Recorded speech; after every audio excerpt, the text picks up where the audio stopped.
Halo Sobat Logikers, balik lagi ke channel YouTube SoftLogic Teknologis seputar teknologi. Kemarin kita sudah membahas UPS dan manfaatnya.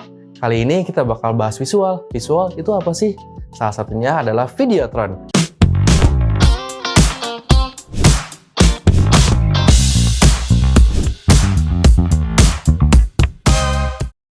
Jadi, langsung saja kita sudah bersama produk spesialis SoftLogic yaitu Mas Adi. Halo Mas Adi. Halo. Oke, jadi gini nih Mas, kita kan mau bahas Videotron. Jadi sebenarnya tuh Videotron tuh apa sih gitu? Kan itu kan sejenis katanya visual ya, visualisasi itu apa ya? Oke, untuk Videotron itu sendiri, dia itu adalah media layar besar yang menggunakan teknologi LED. Biasanya itu menampilkan untuk konten-konten video, gambar, atau running text. Seperti itu. Kalau memang si Videotron ini secara visual, berarti sebenarnya nggak beda jauh dong sama TV.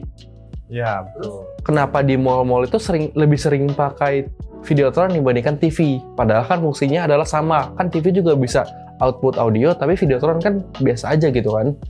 Oke, yang pertama itu perbedaannya dari sistem kontrolnya. Untuk TV itu dia masih by remote, jadi minimal pun harus ada si user yang datang ke lokasi. Sedangkan Videotron dia bisa dikontrol dari manapun menggunakan internet, jadi jarak jauh itu bisa. Kedua, itu ada ketahanannya. Ketahanan untuk Videotron sendiri, dia memang difungsikan bekerja 24 jam.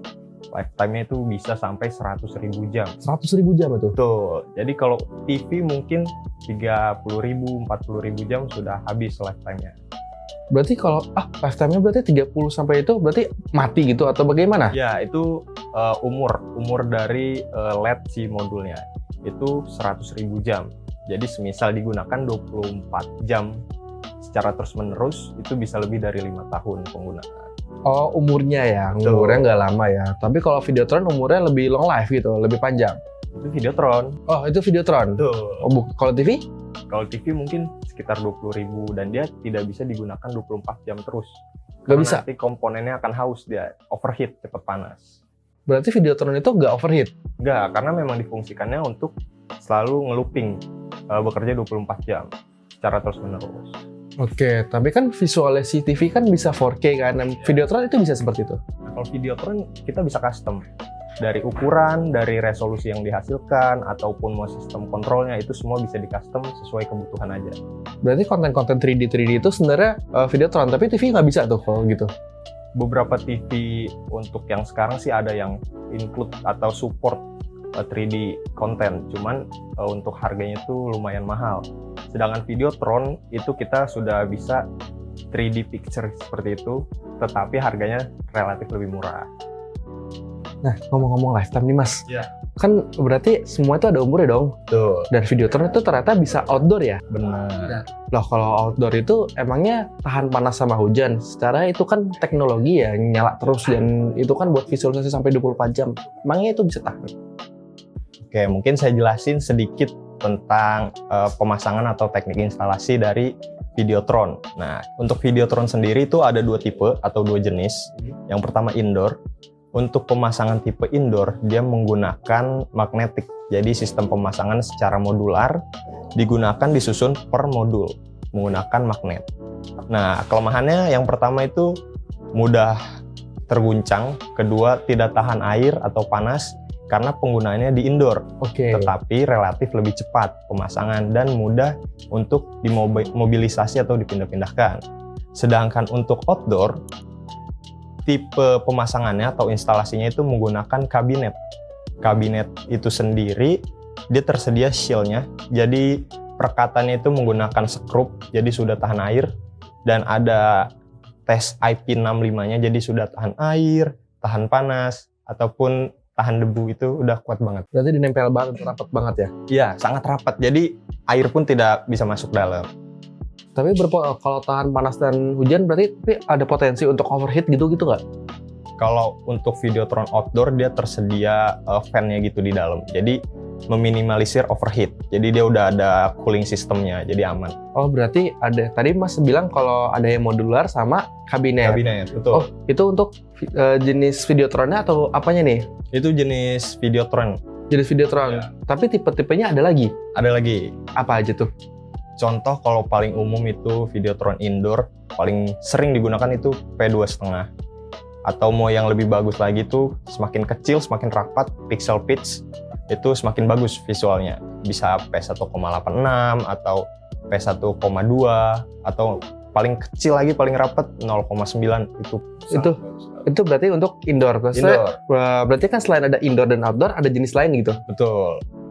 Kalau untuk Videotron sekarang ini saat ini banyak varian-varian baru atau keluaran baru.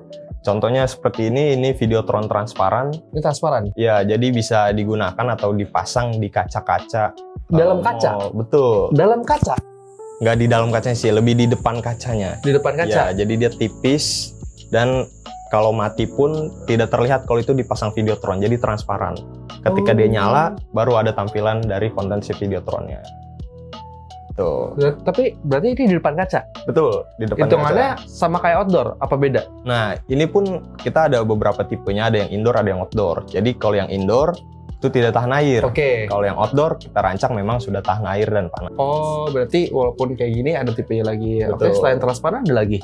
Selain transparan, paling sering itu fleksibel. Jadi mungkin kalau orang umum melihat Videotron yang tegak aja lurus, nah di beberapa tempat itu contoh di pertigaan jalan banyak yang memasang itu fleksibel. Jadi dia lebih melengkung. Oh, ngelengkung gitu. Betul. Jadi itu. Nah, Jadi itu namanya layarnya ngelengkung. betul. Oh, Videotron fleksibel. fleksibel. Gitu. Oke. Kemudian ada lagi Oke, tadi kan transparan, Iya. outdoor, indoor, fleksibel. Selain itu ada lagi? yang paling sering sekarang itu floor gitu, Videotron yang untuk di lantai. Di lantai Betul. Jadi tahan bobot tubuh manusia. bisa diinjak, Bisa. dia rusak. Nah, karena kan memang difungsikannya untuk di bawah. Jadi sudah ada tes ujinya, memang tahan untuk diinjak-injak ataupun orang berlari itu udah tahan. Orang lari juga nggak apa-apa. Nggak apa-apa, nggak masalah. Lompat aman nggak? Tergantung, kalau misalnya ada 100 orang yang lompat itu nggak bisa. Oh, enggak serentak itu mah. Emang Kalau udah ini. Mungkin 1, 2, 3 orang nggak masalah. Oke, Aman. berarti nggak bisa ya. Oke, penggunaan Videotron itu sebenarnya bikin boros listrik ya? Tergantung. Karena kan Videotron itu custom, jadi ukuran dan tipe-tipe Videotron yang dipasang itu pasti berbeda di setiap tempat. Nah, kalau dibilang boros atau enggak ya lumayan boros. Karena paling sering aja indoor itu P2,5 pemakaian listriknya bisa mencapai 300 sampai 400 watt per meter persegi. Per meter persegi. Ya, 400 jadi watt. 1 kali 1 meter itu per meter persegi. Tapi bukan itu hal yang umum ya, kan biasanya 400 watt itu sekitar ada yang beberapa PC gaming yang 400 watt dan Iya. terutama kulkas itu kan 400 watt ya rata-rata kan Iya. ya, ada yang segitu kan ya. Nah, tapi kan ini Videotron itu nggak mungkin dipasang 1 kali 1 meter. Contoh kita pasang 6 kali 6 meter, berarti 36 meter persegi. 36. Ya, tinggal dikali mungkin 300 watt. Nah, seperti itu.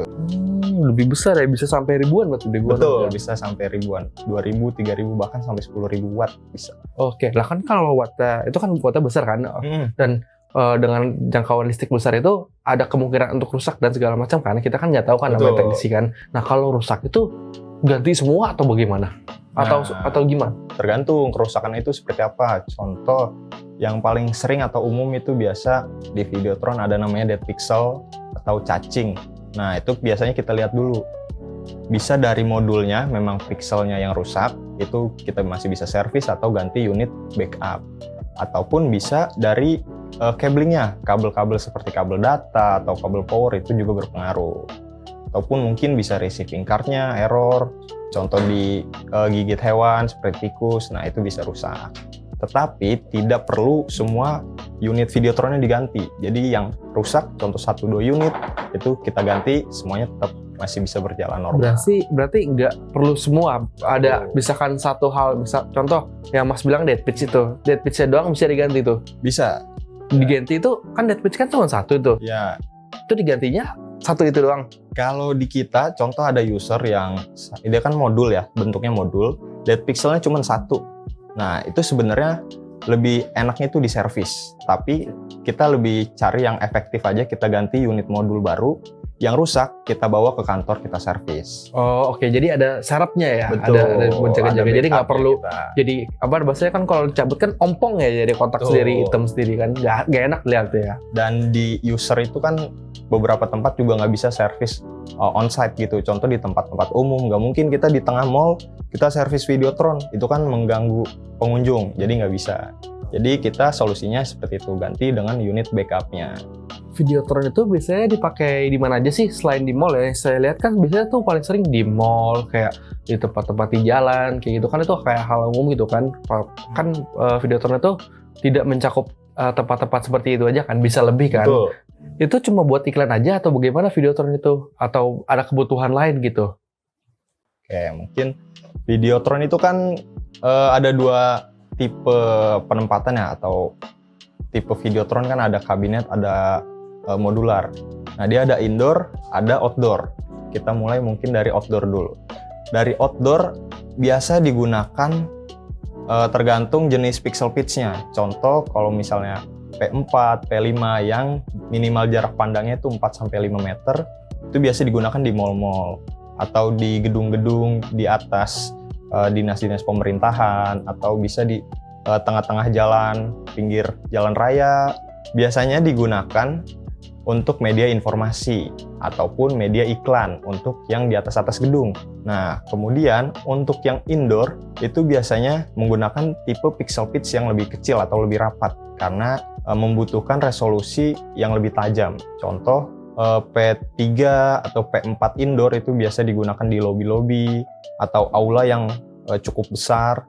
Sedangkan untuk ruang yang lebih kecil seperti ruang meeting atau ruang kelas itu menggunakan Videotron jenis P2,5 atau lebih kecil lagi, P1,8, P0,9 seperti itu. Berarti emang outputnya biasanya cuma buat iklan aja ya gitu, apa gimana? Enggak, ini kita bisa untuk banyak hal sih, bisa untuk meeting atau education seperti di fakultas-fakultas, Oh iya. atau mungkin di sekolah-sekolah, atau mungkin bisa juga digunakan di tempat umum seperti rumah sakit, itu juga bisa seperti itu. Oke, itu adalah pembahasan singkat mengenai Videotron. Nanti next episode kita bakal bahas lagi secara lebih mendetail. Jadi jangan kemana-mana, pantengin terus channel Soflogic Indonesia. Jangan lupa like, subscribe, and comment jika ada pertanyaan di bawah. Sampai ketemu next konten. See you! Dadah.